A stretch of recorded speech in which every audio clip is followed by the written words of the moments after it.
What is the difference between squids and cuttlefish? Cephalopods are among the most fascinating creatures in the world beneath the waves, thanks to their alien-like looks and extreme superpowers. And when it comes to these awesome marine creatures, it doesn't get more fascinating than squids and cuttlefish.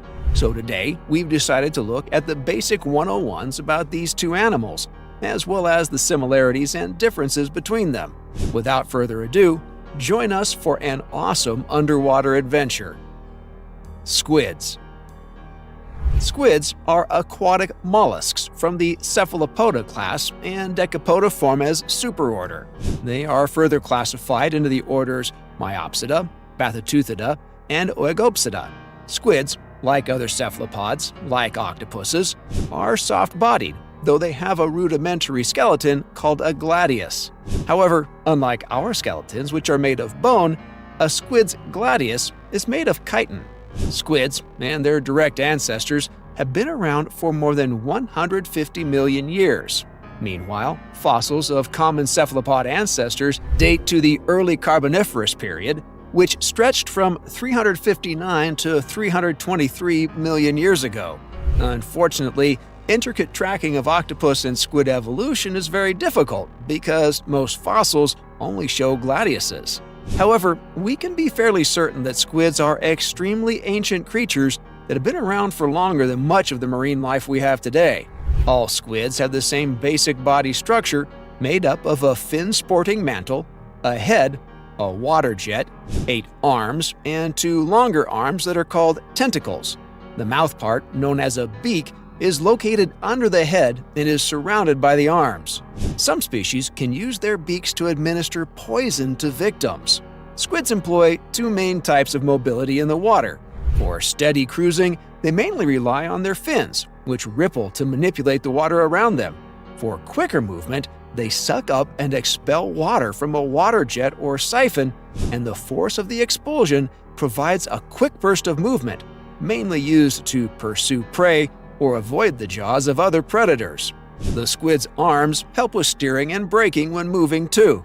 With its fins, siphon, and arms working in tandem, the squid can hover and dart away with extraterrestrial speed and finesse.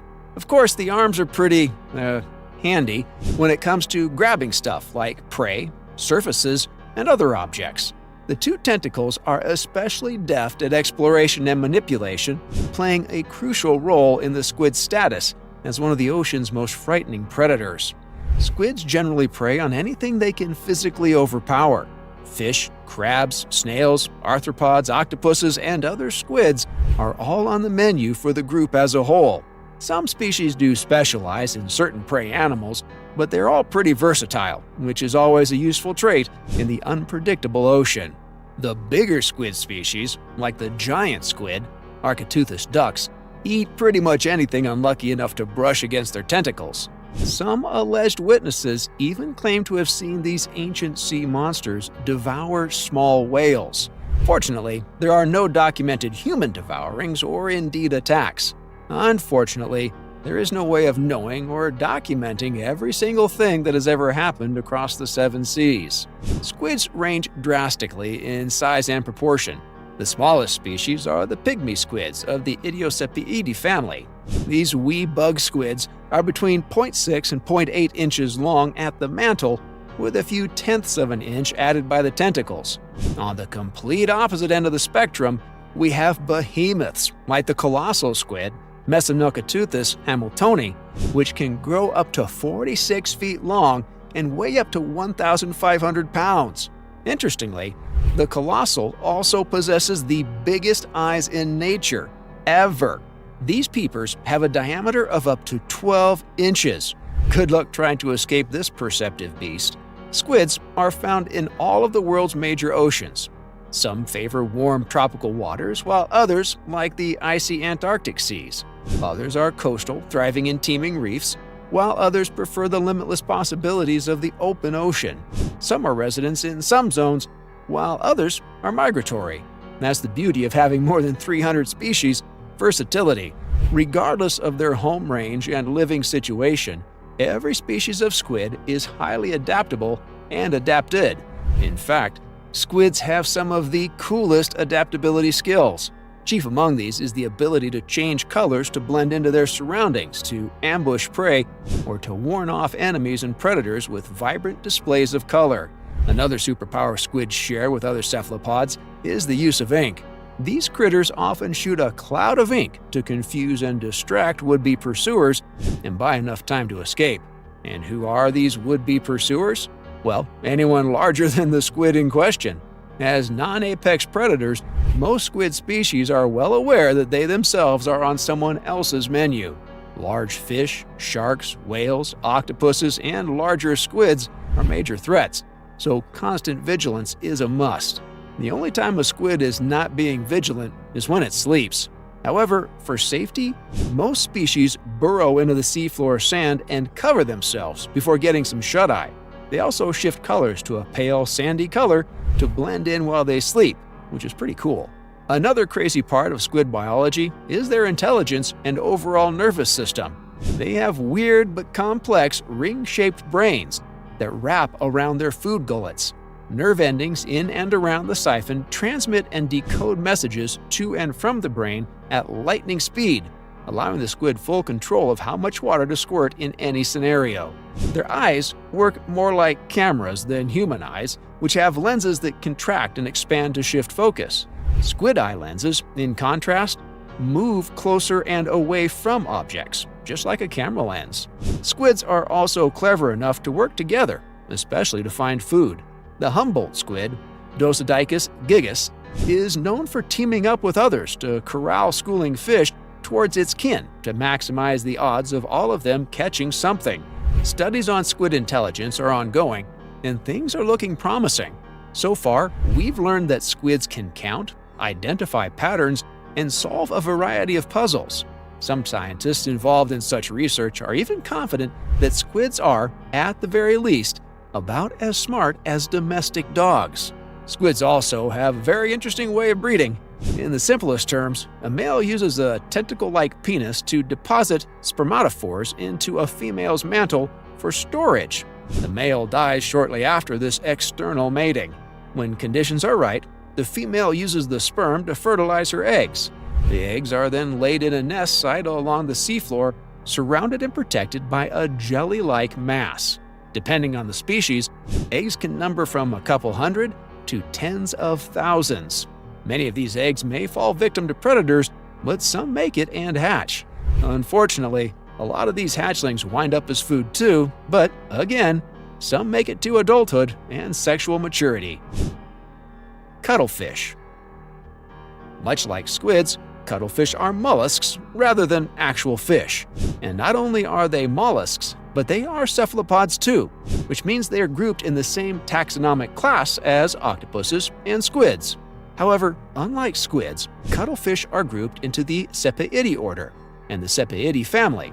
There used to be 4 cuttlefish families, but the other 3 are now long extinct. Today, we have around 120 species, ranging from the finger-sized Pfeffer's flamboyant cuttlefish, Metasepia pfefferi, to the 11-pound giant cuttlefish, Sepia apama. However, the biggest cuttlefish are less than a quarter of the size of the largest squid species. That said, cuttlefish anatomy is basically similar to squids. They have a mantle lined with fins, a head, 8 arms, and 2 longer tentacles. However, there are a few differences. One of these is the internal shell called a cuttlebone, which is wider and more rigid than the squid's gladius. The result is that the cuttlefish has a relatively stockier and broader build than sleeker squids. Additionally, cuttlefish have relatively longer fins than squids. Cuttlefish mainly live in and near shallower waters of the tropical and temperate zones. They occasionally go to depths of around 2,000 feet, but are very seldom found in open waters because that environment doesn't play to their strengths. Basically, they aren't nearly as widespread and adaptable as squids. Cuttlefish are specialist ambush predators that wait for unsuspecting crabs, small fish, and shrimp to wander into striking range. When attacking, their arms and tentacles explode into action and grab prey in place for the beak to do its thing. Like several other cephalopods, Many cuttlefish have beaks lined with deadly unidentified toxins that incapacitate prey. Of course, we cannot talk about cuttlefish superpowers without addressing their incredible camouflage abilities. Sure, the squid is skilled at changing color, but the cuttlefish has made color shifting into an art. Cuttlefish can switch color within a second and even roll through several hues within a few trippy seconds. What's even more fascinating is that the cuttlefish itself is very much colorblind, but has an eye capable of interpreting lighting contrast to help it change into a matching color. Additionally, the cuttlefish can also change skin texture, which even adds more depth to its sneakiness. It is almost impossible for prey or predators to see or feel through this disguise, allowing the cuttlefish to quietly go about its survival business. Now, let's address the cuttlefish's mobility, which is more slow and steady wins the race compared to the squid's rapid pursue and flee style. Most of a cuttlefish's mobility is managed by the fins, though a jet siphon comes in handy when the cuttlefish needs to move quickly. In contrast, squids are more active in their movement, and the jet siphon is far busier because they are less reliant on camouflage. If you're still confused, you can look at the eyes to tell the two apart. They never lie, after all. While squids have round pupils, cuttlefish have W-shaped pupils, which is a marked difference. A common trait they have with squids is the ink, which is used to escape trouble. Interestingly, the ancient Greeks and Romans harvested them for their dark brownish ink for sepia dyes. This is why the rust-colored photo filter on your phone is called sepia.